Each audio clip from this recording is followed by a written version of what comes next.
Hello guys, how are you?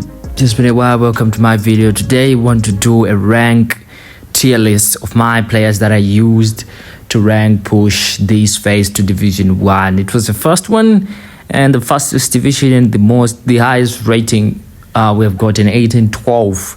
I'm just an F2P trying to be good in this game, but a lot of factors have come across and it has been a long journey since last year. So now we do the rank push. These are not the actual, we do the tier list. This is not the actual tier list. We just put all the players which we used for the rank push.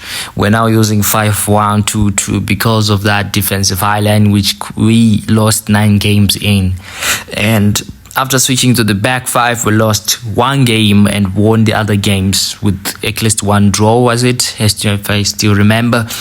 And yeah, that's it. So basically these are all the players that we used for the rank push. I'm gonna start with Salah. I'm not glazing, but he was very instrumental for me to reach that Division 1. He was the main player, the problem behind the enemy's defense for me, the key to my success. I was able to really use him. I trained him to like 100 acceleration. He was dangerous, getting in behind players, blitzscaling, scoring goals, pretty much doing everything. Mohamed Salah was the ideal player to actually do something for me in that possession game with back 5. The other player I would take Johan Cruyff. He's always on the S+ tier, distributing the ball. I feel like if he had that passing skill on him, he was going to be much more lethal. But momentum dribbling works, but with my network situation and lack of knowledge, I don't even know how to use momentum dribbling until basically Salah was the player. I felt like I was momentum dribbling because the way I turn, the way I use some skills, the way he's explosive, it feels like he's getting away from defenders easily, which he did. The other player is Lothar Matthäus. Lothar Matthäus is there, but not the same impact as last phase. I think it's due because of the formation change. He's one of the attacking midfield alongside Johan Cruyff.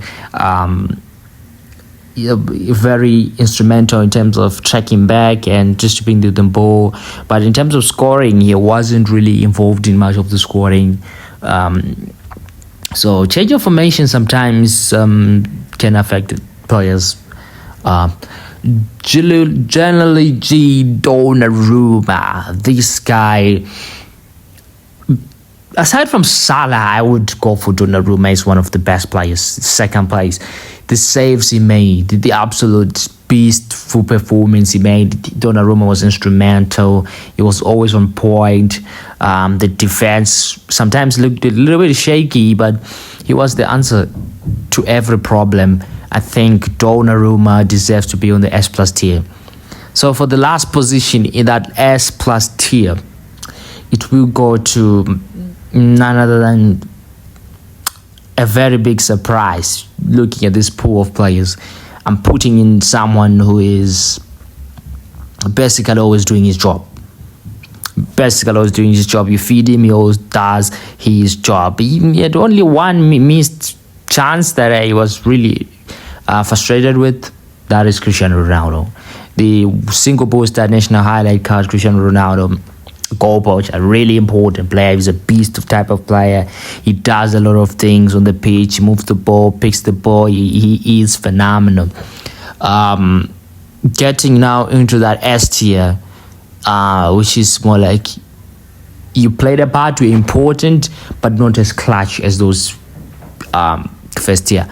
In important matches, not as clutch, but you were good. You made an impact. You're not as clutch as the S+ tier. So this one is kind of a complicated one, but an easy pick on who actually deserves it. I'm looking at the players and I'm looking at a lot of players and I'm like, wow, there's a lot of good names there. Like, but this one is kind of difficult. I'm going for John O'Shea. Why? Because I like my midfielders and defenders who are taught to be able to score goals for me too. So I'm very good at corner kicks. It was very important for me to grab some corner kick goals. John O'Shea was very important. He's the main player there because he has 91 corner kick joint attack. He's very tall. He can do things for me. The other player whom I didn't seem to like when I got him and tested him as much as I felt like he was weak on the ball, but I realized he was flexible, nimble, that momentum dribbling made sense, but the passing was really incredible when I got closer to that division rank, to Division 1. Jack Grealish was instrumental. I remember he scored the goal in the last match I played to take me to Division 1. He was very instrumental. Surprisingly, he does attack the opposition half without you forcing him to go inside. He's besting in with pace, attacking and scoring goals and assisting. Grealish, even the passing was phenomenal. He was very instrumental, linking up with Salah, and it was sort of like a chemistry. Going to the next player I'm picking here. This is getting very intense and a little bit of my bias will be here, but I know the players, so it's my own rank push. I'm not saying Grealish is I'm not saying Donnarumma is better than any other epic player which is not in the S plus tier. We're talking about performance for the face. Frank Rijkaard, very solid card. Also a corner kick mechanic player, type of player. He scores goals. The fact he wasn't really involved in scoring as much as I used to enjoy him scoring. Baresi, in the back five, he was instrumental. He holded his play, he distributed the ball, he was doing well. Right back, he also did well, but in the back five, he was more solid, more compact, and he was more like directing the defense. You could feel his aura. And Fabio Cannavaro, I can say the same thing. These two players, Baresi and Cannavaro, despite their height, they were able to hold that defense and it helped me to avoid losing games and won games for me. Upamecano.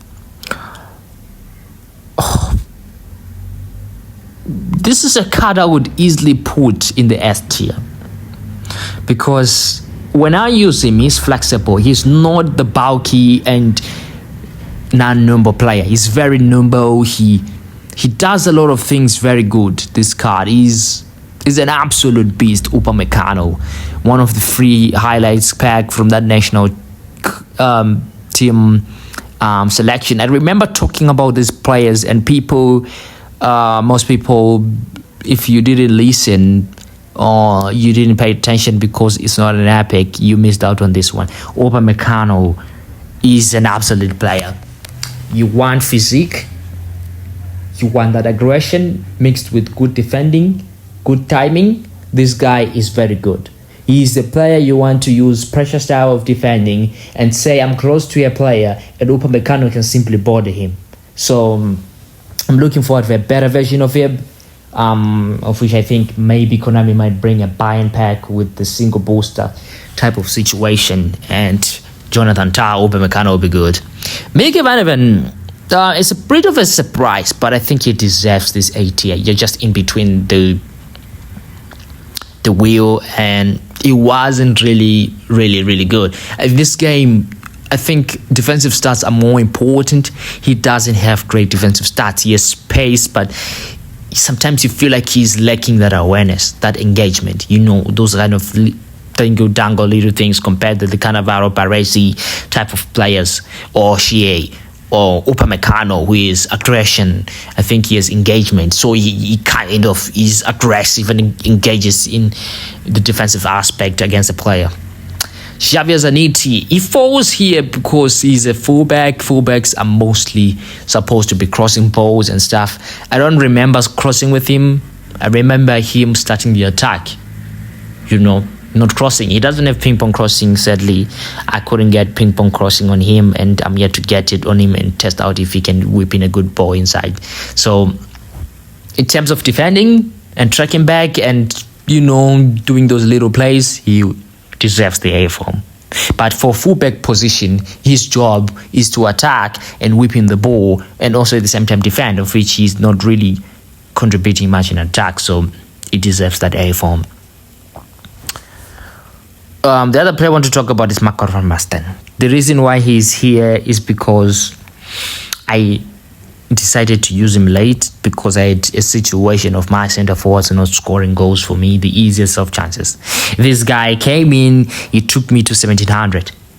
He came in, he took me to 1800. This guy was phenomenal. Marco van Basten, exceptional. I still remember he played the last game of my division, game to Division 1.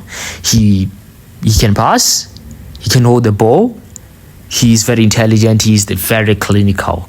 If you try to shoot the ball, he's absolutely a beast. This last position goes to Tonali, no doubt. I feel like Tonali was really good defensively. He's a box-to-box. In terms of scoring, this is where it gets interesting because Tonali is not really known for scoring. He's known for positioning and distributing the ball, retrieving the ball, and other stuff attributes. So the fact because he couldn't score goals, he simply cannot outplay any of the S tier players. And also he was a sub-in, so he wasn't as effective and impactful from the bench as I thought he would have been. Now moving to the B tier, this is where it gets to be in between. These are much more of inconsistent players, but they're good when they want to be good. I think that's the definition of tier B. Better. I think that's the word I'm looking for. Better. Better, but not good enough. Fair good. So, Virgil van Dijk is here because I put him late. Also, same situation with Van Basten, but defensively he was there. He was physical. He was there, present. Aerially, he felt a bit shaken. I'm not sure if it was the network or not, but other attributes like scoring goals, he wasn't able to score goals for me. But defensive wise, I put hands on him. Not much time to test him, but he was solid. He was not the problem behind the backline. Opposition scoring, was making the right tackles. It was like he had long range tackle. Basically, Silvestre comes in here because he deserves to be here. It could have been West, but I put him here because I've not really had a problem with him. But in terms of being caught behind, he was getting caught behind in the back four situation. He attacks a lot. This is a player that attacks a lot. So if you don't have track back on him, I don't think he has track back. You need to put track back on him. And in order to give him speed, you have to reduce his defensive stats, which is kind of making him in between type of player. You would prefer to use players like Nuno Mendes, POTW, Theo Hernandez, those kind of players who already have inbuilt fast speed and also decent defensive stats. So their player ID is much more based on tracking back and defending compared to Silvestre. Now, Jordan Henderson, he's here because of the same situation. Since I signed this card, I felt like the price tag they gave him was unnecessary. If this card was an orchestrator or a box-to-box, I feel like he could have been much more better. As an anchorman, he feels a little bit off. I don't know, but he deserves that. Mbappe, the goal-scoring chatter. By center forward, you have to score goals. He wasn't really scoring goals for me. There's some chances he missed, and I feel like, oh, this guy, you should be saving me. But he's a POTW. What do you expect? He was in between the wire. He deserves to be here. He deserves to be here because he wasn't really impactful at the end. With his pace, he wasn't still impactful. He was fairly good. The other player I would mention who takes that vital position there, it should be none other than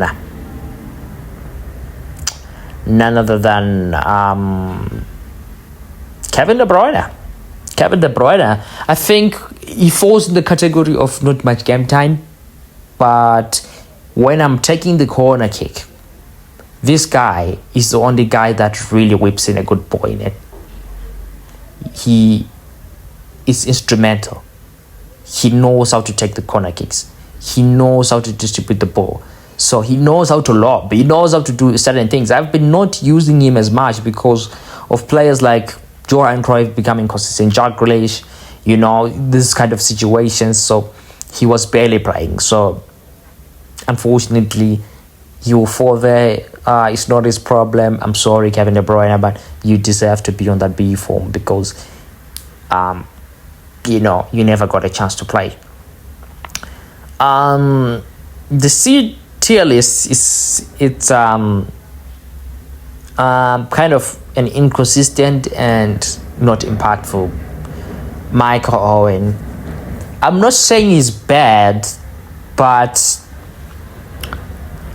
I expect a lot from him when he's coming in.